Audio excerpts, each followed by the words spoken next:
Hi friends, welcome to our channel. Friends, ఈ రోజు మనం అరుణాచలం అయితే ఉన్నాం ఫ్రెండ్స్. రాత్రి అయితే గిరి ప్రదక్షిణ దర్శనం అయితే అయిపోయింది ఫ్రెండ్స్. ఇక్కడ నుంచి మనం అయితే మహాబలిపురం వెళ్తున్నాం ఫ్రెండ్స్. ఇక్కడ నుంచి మహాబలిపురం వచ్చి 150 కిలోమీటర్స్ అయితే ఉంటుంది ఫ్రెండ్స్. మహాబలిపురంలో అయితే మీకు అన్ని అయితే చూపిస్తా ఫ్రెండ్స్. అందరూ లైక్ చేసి సబ్స్క్రైబ్ చేసుకోండి ఫ్రెండ్స్. ముందుగా వీడియోలోకి అయితే వెళ్ళిపోదామండి ఫ్రెండ్స్. ఇప్పుడు మనం అరుణాచలంలోని కొత్త బస్ స్టాండ్ కి అయితే వచ్చాం ఫ్రెండ్స్. ఇది మొత్తం కొత్త బస్ స్టాండ్ అనమాట. ఇది రైల్వే స్టేషన్ కి పక్కనే ఉంటుందండి. ఒక 500 మీటర్స్ లో మనం మహాబలిపురం వెళ్ళడానికి ఇక్కడ నుంచి అయితే అంటే బస్సులు అయితే ఉంటాయంట ఫ్రెండ్స్.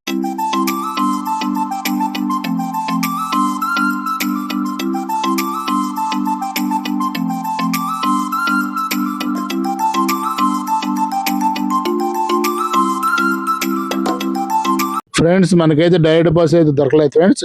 ఇక్కడ నుంచి చెంగల్పట్టు అయితే వెళ్ళాలంట. చెంగల్పట్టు నుంచి మహాబలిపురం వచ్చి 30 కిలోమీటర్స్ అంట ఫ్రెండ్స్. అక్కడ నుంచి అయితే డైరెక్ట్ బస్సులు అయితే దొరుకుతాయంట ఫ్రెండ్స్ మనకి.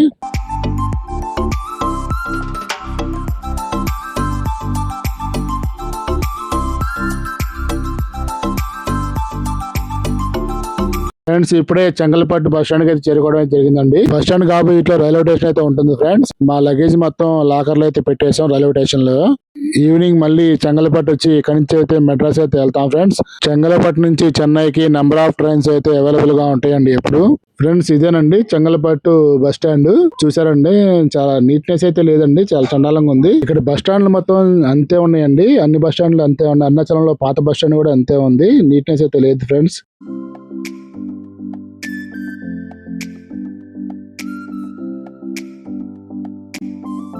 మేము వచ్చిన ఒక హాఫ్ అన్ అవర్ తర్వాత అయితే బస్సు అయితే వచ్చింది ఫ్రెండ్స్. మన తెలుగు రాష్ట్రాల నుంచి కనుక మహాబలిపురం రావాలంటే ముందుగా మనం చెన్నై చేరుకున్నా పర్లేదండి. లేకపోతే చెంగల్పట్టు రైల్వే స్టేషన్ అయితే నెంబర్ ఆఫ్ ట్రైన్స్ అయితే ఉంటాయి అనమాట. చెంగల్పట్టు వచ్చేస్తే మనకి ఇక్కడ నుంచి 30 కిలోమీటర్స్ అండి మహాబలిపురం. చాలా ఈజీగా చేరుకోవచ్చు అండి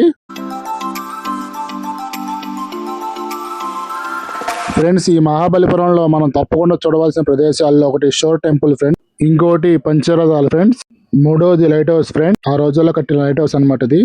నాలుగోది వచ్చి కృష్ణ మండపం ఫ్రెండ్, ఐదోది వచ్చి బటర్ బాల్ ఫ్రెండ్స్, ఆరోది వచ్చి అర్జునుడి తపస్సు అండి. ఇవన్నీ తప్పకుండా చూడాల్సిన ప్రదేశాలండి మహాబలిపురంలో. ఇవన్నీ మహాబలిపురం బస్ స్టాండ్ కి దగ్గరలోనే ఉంటాయండి. కాకపోతే మనం నడిచేది తిరగలేము. ఒక ఆటో మాడకుండా సరిపోద్దండి. ఆటోకి పర్ హెడ్ 50 రూపీస్ తీసుకుంటారు ఫ్రెండ్స్ నలుగురు ఉంటే. ఫ్రెండ్స్, ఇప్పుడే మహాబలిపురం వచ్చేసాం ఫ్రెండ్స్. మేము వచ్చేపాటికి మధ్యాహ్నం 2 అవుతుందండి. బాగా ఆకలేస్తుంది. ఇక్కడ ప్యూర్ వెజ్ రెస్టారెంట్ ఉంటే ఇక్కడికి వచ్చాం ఫ్రెండ్స్ భోజనం చేద్దామని. ఇది మహాబలిపురం బస్ స్టాండ్ పక్క సందులో అయితే ఉంటుంది ఫ్రెండ్స్. భోజనం అయితే బాగుంది ఫ్రెండ్స్. మన తెలుగు భోజనం లాగే ఉంది. పర్ హెడ్ 120 రూపీస్ తీసుకున్నారు. చాలా రీజనబుల్ అయితే అనిపించింది ఫ్రెండ్స్.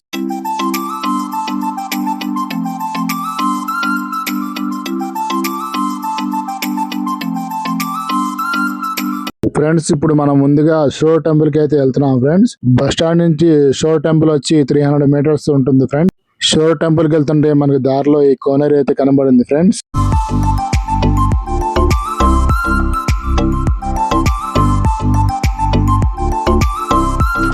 ఫ్రెండ్స్, మనం బస్ స్టాండ్ నుంచి షోర్ టెంపుల్ కి వెళ్లే దారిలో ఇట్లా బొమ్మలు అయితే చెక్ అయితే ఉన్నాయి ఫ్రెండ్స్. ఇవి మొత్తం గ్రానైట్ రాయి అయితే చెక్కినట్టున్నారండి ఫ్రెండ్స్. ఈ బొమ్మలు అయితే రకరకాల బొమ్మలు అయితే చెక్కడం అయితే జరిగిందండి. వీళ్ళు మొత్తం రాతి బొమ్మలు అండి. గ్రానైట్ రాయను పాలరాతి చెక్కిన బొమ్మలు అనమాట. చూడటానికి చాలా బాగున్నాయి ఫ్రెండ్స్. మనకి కొండపల్లి బొమ్మలు ఎంత ఫేమస్, ఇక్కడ కూడా మహాబలిపురంలో ఇట్లా రాతి బొమ్మలు అంత ఫేమస్ ఫ్రెండ్స్.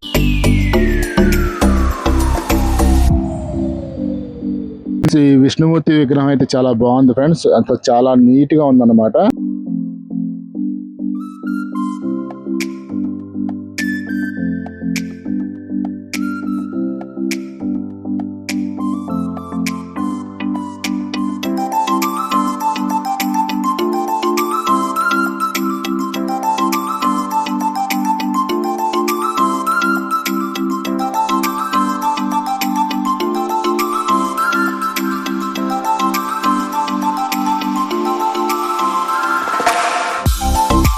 షోర్ టెంపుల్ కి అయితే ఇటు వెళ్ళాలంటండి. ఫస్ట్ మనం షోర్ టెంపుల్ అయితే చూద్దాం ఫ్రెండ్స్.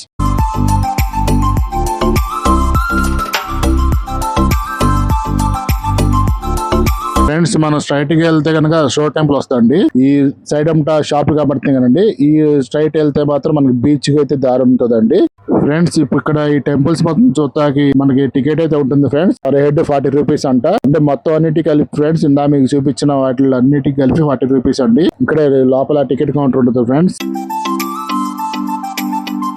ఫ్రెండ్స్ ఇది Shiva temple selfie point friends. Shiva temple అయితే ఇలాగే ఉంటుంది అనమాట. ఇప్పుడు టికెట్ అయితే తీసుకున్నాం ఫ్రెండ్స్ అందరం కలిసి. ఇప్పుడు లోపలికి వెళ్ళిపోదారండి ఫ్రెండ్స్. లోపల మొత్తం గార్డెన్ ఉంది. అసలు మొత్తం చుట్టూ చెట్లు ఉన్నాయి. గార్డెనింగ్ అయితే బాగా చేశారు. చాలా బాగుందండి గ్రీనరీగా చూస్తాకి. ఇక్కడ నుంచి మనకి ఒక 500 మీటర్స్ ఉంటుందండి షో టెంపుల్. మీకు ఎదురుగా కనబడుతూనే ఉంది చిన్నగా. అదేనండి షో టెంపుల్. ఫ్రెండ్స్ ఈ టెంపుల్ ని పల్లవ రాజుల కాలం నరసింహవర్మ అనే రాజుగారు అయితే ఈ టెంపుల్ నిర్మించారు ఫ్రెండ్స్. ఈ టెంపుల్ ని 7-8 శతాబ్దాల కాలంలో అయితే నిర్మించారండి. ఫ్రెండ్స్ ఈ టెంపుల్ మొత్తం గ్రానైట్ రాళ్లతో అయితే నిర్మించారండి. ఈ టెంపుల్ లో శివుడు మరియు విష్ణుమూర్తి విగ్రహాలు అయితే ప్రతిష్ఠించడం జరిగిందండి ఆ టైంలో. ఫ్రెండ్స్ ఈ టెంపుల్ దక్షిణ భారతదేశంలోని పురాతన నిర్మాణాత్మక రాతి దేవాలయాల్లో ఒకటండి ఇది. ఫ్రెండ్స్ ఈ టెంపుల్ సముద్రానికి చాలా దగ్గరలో ఉంటది ఫ్రెండ్స్ సముద్రం ఆటుపోట్లు వచ్చినప్పుడు టెంపుల్ అయితే కొద్దిగా డ్యామేజ్ అయితే అయింది ఫ్రెండ్స్. ఈ మహాబలిపురానికి ఫారినర్స్ కూడా చాలా మంది అయితే వస్తున్నారండి. బీచ్ చూడండి ఫ్రెండ్స్ ఎంత బాగుందో. చాలా ప్రశాంతంగా ఉన్నట్టు అనిపిస్తుందండి మనకి ఇక్కడ నుంచి. మా బ్యాచ్ మాత్రం వాళ్ళు కూడా వీడియోలో కనబడుతున్నారు ఫ్రెండ్స్. అందరూ హాయ్ చెప్తున్నారు. ఫ్రెండ్స్ ఈ మహాబలిపురాన్ని మామలాపురం అని కూడా అంటారంట ఫ్రెండ్స్. మామల అంటే గొప్ప మల్ల యోధుడు అని అర్థం అంటండి. పల్లవ రాజైన 1వ నరసింహవర్మ ఇక్కడ నౌకాశ్రయాన్ని అభివృద్ధి చేయడం వల్ల దీనికి మామలాపురం అని పేరైతే పెట్టారంటండి.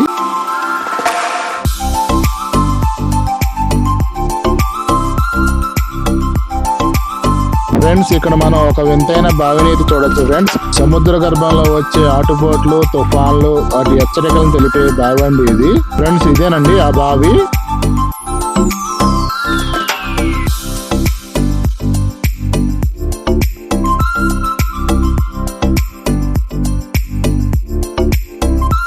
ఫ్రెండ్స్ సముద్రంలో వచ్చే తుఫాను హెచ్చరికలను అయితే బావి అయితే తెలుపుతుందంట ఫ్రెండ్స్ మనకి హోల్ కనబడుతుంది కండి. దీంట్లో నుంచి వాటర్ అయితే పైకి వస్తాయి అంటండి. అది గమనించిన ఈ ఆలయ పూజారి వాళ్ళు ప్రజలను అయితే అప్రమత్తం చేయడం అయితే జరుగుతుందంటండి.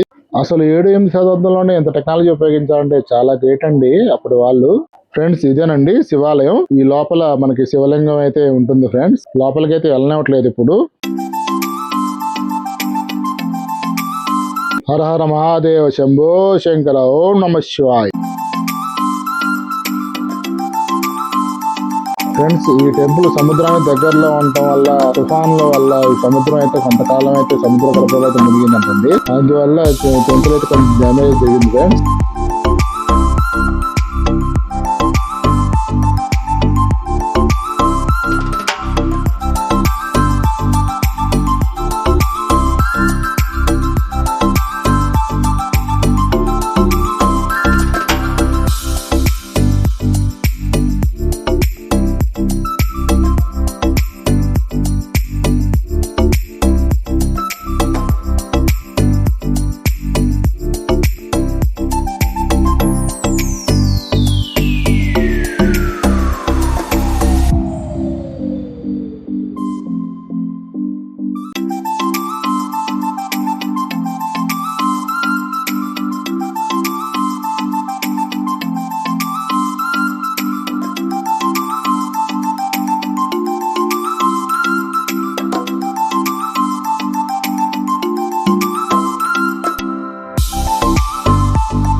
ఫ్రెండ్స్ నెక్స్ట్ మనం పాండవుల పంచరథాల దగ్గరికి అయితే వెళ్దాం ఫ్రెండ్స్ మనం అయితే ఆటోలో పంచరథాల ప్లేస్ దగ్గరికి వచ్చేసాం ఫ్రెండ్స్. ఇదేనండి పంచరథాలు. ఫ్రెండ్స్ ఈ పంచరథాలను 7వ శతాబ్దంలో పల్లవరాజు అయిన 1వ నరసింహవర్మన్ కాలంలో ఏకశిలపై నిర్మించారండి ఈ అద్భుతమైన కట్టడాలన్నీ.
ఫ్రెండ్స్ మనం నెక్స్ట్ లైట్ హౌస్ దగ్గరికి వెళ్దాం ఫ్రెండ్స్. పల్లవరాజు ఒక రాతి కొండను తొలిచి ఉలకనేశ్వర స్వామి వారి శివాలయం అయితే నిర్మించారండి. దాని మీద ఒక లైట్ హౌస్ అయితే ఏర్పాటు చేశారు. అది మొత్తం రాతి లైట్ హౌస్ అండి. దాని మీద మంట వెలిగించి ఆ రోజుల్లో వాటర్ కి దారి అయితే చూపించేవాళ్ళు ఫ్రెండ్స్. దాని పక్కనే ప్రస్తుతం ఇంకో లైట్ హౌస్ అయితే ఉందండి. ఆ లైట్ హౌస్ ని 1900 సంవత్సరంలో నిర్మించారు. ఫ్రెండ్స్ ఎండలు అయితే గట్టిగా ఉన్నాయండి. మా వాళ్ళ ఓపిక అయిపోయింది, నా ఓపిక కూడా అయిపోయింది. 3 రోజులు పడి తిరుగుతున్నాం. నేను అరుణాచలం రిజర్వేషన్ చేశానండి. ఇంకా అసలు ఓపిక లేదు ఫ్రెండ్స్ కొంచెం అందరూ లైక్ చేసి సబ్స్క్రైబ్ చేసుకోండి ఫ్రెండ్స్. ఇక్కడ 2 బండ్ల మధ్య అయితే గుహలాగా అయితే కనబడుతుంది ఫ్రెండ్స్. ఒకసారి వెళ్ళి చూద్దామని వెళ్తున్నాం అనమాట.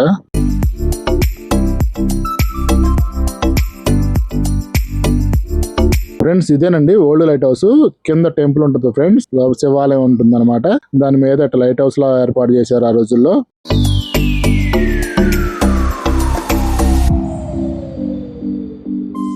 ఫ్రెండ్స్ ఇప్పుడు మీరు చూస్తున్నారు, అసలు గమనించాలి లేదో కానీ ఇది మొత్తం కొండ ఫ్రెండ్స్. ఆ కొండని ఆ రోజుల్లో అసలు ఎట్లా తొలిచి కింద టెంపుల్ ఏర్పాటు చేశారు, పైన లైట్ హౌస్ ఏర్పాటు చేశారు. అసలు 8వ శతాబ్దంలో ఇట్లా ఎంత టెక్నాలజీ ఉందని అసలు మత్తి పోతుంది ఫ్రెండ్స్.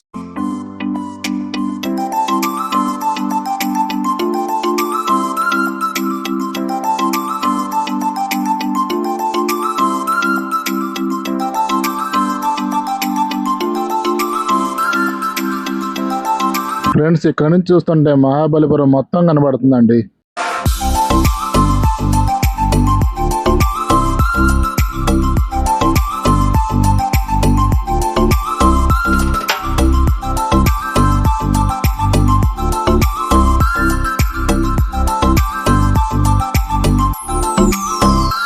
ఫ్రెండ్స్ ఇది ప్రస్తుత లైట్ హౌస్ అండి. దీన్ని 19వ సంవత్సరం అయితే స్టార్ట్ చేశారండి. 19వ సంవత్సరం అయితే పూర్తయిందంట.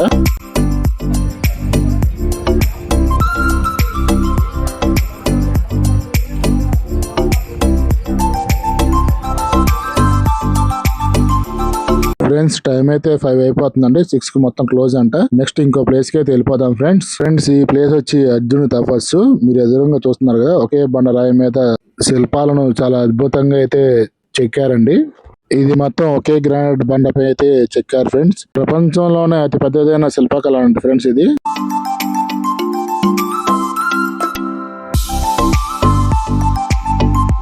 ఫ్రెండ్స్ మీరు గమనించారు లేదు కానీ ఇక్కడ ఫారినర్స్ అయితే ఫుల్ గా ఉంటున్నారు ఫ్రెండ్స్. చూడండి ఫ్రెండ్స్ ఎంతమంది ఫారినర్స్ వచ్చారో ఒకసారి.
దీని లోపల అయితే మొత్తం ఎలా ఉంది ఫ్రెండ్స్. ఈ మొత్తం ఇదంతా కొండను మొత్తం తొలిచి అయితే దీన్ని ఇట్లా ఏర్పాటు చేశారు. ఆ రోజుల్లో ఎందుకు తపస్సు చేసుకోవడానికి దేనికో మరి ఇట్లా పెట్టారు ఫ్రెండ్స్. లోపల ఇది గుహలాగా ఉంది. ఇక్కడ కూర్చొని తపస్సు చేసుకుంటారు అనుకుంటా ఫ్రెండ్స్. ఇక్కడ నుంచి పిలిస్తే రీసౌండ్ వస్తుంట. మనం కూడా ఒకసారి ట్రై చేద్దాం ఫ్రెండ్స్.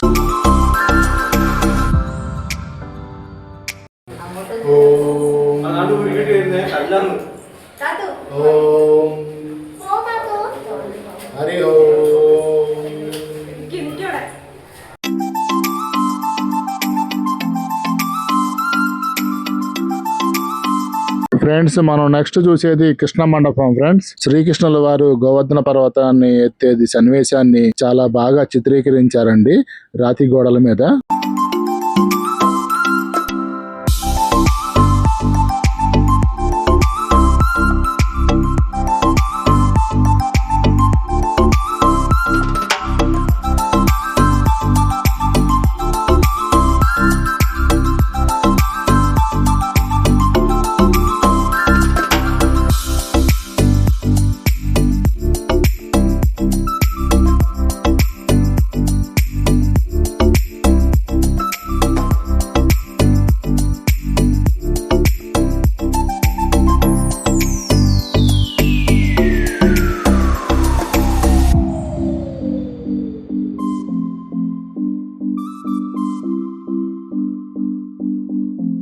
ఫ్రెండ్స్ మనం నెక్స్ట్ బటర్ బాల్ దగ్గరికి వెళ్తే వెళ్ళిపోదాం ఫ్రెండ్స్. టైం అయితే అయిపోతుంది, 6 క్లోజ్ అంట.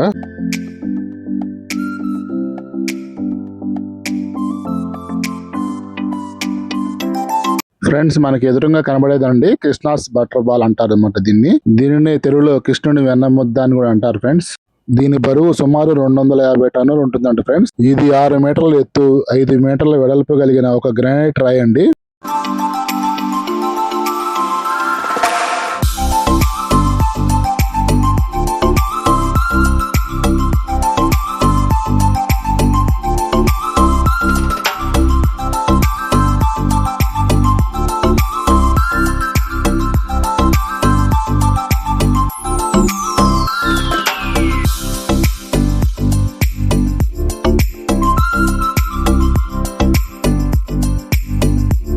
అంత పొడవు ఉన్న బటర్ బాల్ సుమారు 12 సంవత్సరాలు బట్టి అట్లాగే ఉంటుందంట ఫ్రెండ్స్. అది దాన్ని చూస్తుంటే అసలు కిందకి మన వైపు వచ్చేస్తున్నట్టే ఉంటుంది ఫ్రెండ్స్, కానీ అది అట్లాగే నిలబడి ఉంటుంది. ఇది మొత్తం చాలా వింత ఫ్రెండ్స్. ఇది ఫ్రెండ్స్ ఫైనల్ గా అయితే మహాబలిపురం బీచ్ కి అయితే వచ్చేసాం ఫ్రెండ్స్. మీకు గనక వీడియో నచ్చితే తప్పకుండా లైక్ చేసి సబ్స్క్రైబ్ చేసుకోండి ఫ్రెండ్స్. మళ్ళీ ఇక్కడ నుంచి చెన్నై అయితే వెళ్తున్నాం ఫ్రెండ్స్. నెక్స్ట్ చెన్నైలో కలుద్దాం ఫ్రెండ్స్. బాయ్ అండి అందరికి.